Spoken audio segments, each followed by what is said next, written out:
100 कौरवों को गांधारी ने कैसे दिया जन्म, जाने रहस्यमय कहानी।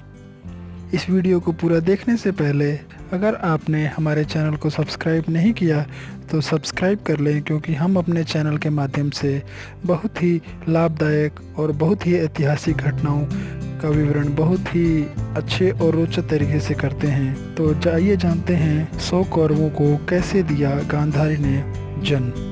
धृतराष्ट्र जन्मजात से ही नेत्रहीन थे, मगर उनकी पत्नी गांधारी अपनी इच्छा से नेत्रहीन थी। धृतराष्ट्र चाहते थे कि उनके भाइयों की संतान होने से पहले उनको संतान हो जाए, क्योंकि नई पीढ़ी का सबसे बड़ा पुत्र ही राजा बनता है। उन्हें गांधारी से खूब प्रेम पूर्ण बातें की ताकि वह किसी तरह एक पुत्र दे सके, मगर ऐसा हो नहीं पा रहा था। आखिरकार एक दिन मुनि व्यास हस्तिनापुर आए। गांधारी ने उनकी खूब सेवा की। महर्षि व्यास ने गांधारी से प्रश्न होकर वर मांगने को कहा। तब गांधारी ने धृतराष्ट्र के समान 100 पुत्र होने का वरदान मांगा। व्यास जी ने आशीर्वाद दे दिया। कुछ समय बाद गांधारी गर्भवती हुई। महीने गुजरते गए, 9 महीने 10 में बदले, 11 महीने हो गए, मगर कुछ नहीं हुआ।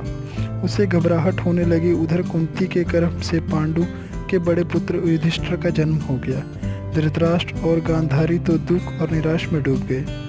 युधिष्ठिर का जन्म पहले हुआ था, इसलिए स्वाभाविक रूप से राजगद्दी पर उसी का अधिकार था। 12 महीने बीतने के बाद भी गांधारी बच्चे को जन्म नहीं दे पा रही थी। उसने सोचा, ये क्या हो रहा है, यह बच्चा जीवित भी है या नहीं। हताश आकर उसने अपना पेट पर प्रहार कर गर्भ को गिरा दिया। उसके बाद उसका गर्भपात हो गया। व्यास जी ने इस पूरी घटना को दिव्य दृष्टि से देख लिया था।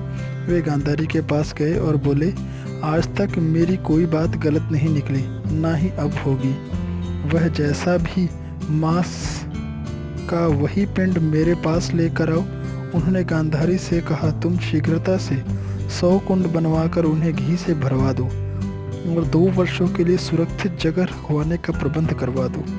गांधारी की आज्ञा से सेवकों ने सारी तैयारी कर दी। मुनि व्यास ने उस पिंड पर जल छिड़का तो उसके 101 टुकड़े हो गए, जिसे 2 साल के लिए एक सुरक्षित स्थान पर रख दिया गया।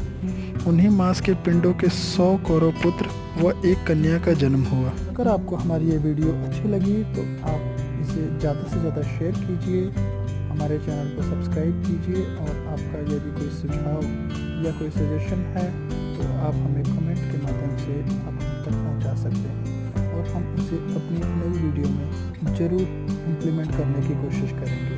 तो हमारे चैनल को सब्सक्राइब करना ना भूलें। थैंक यू दोस्तों, thank you for watching this.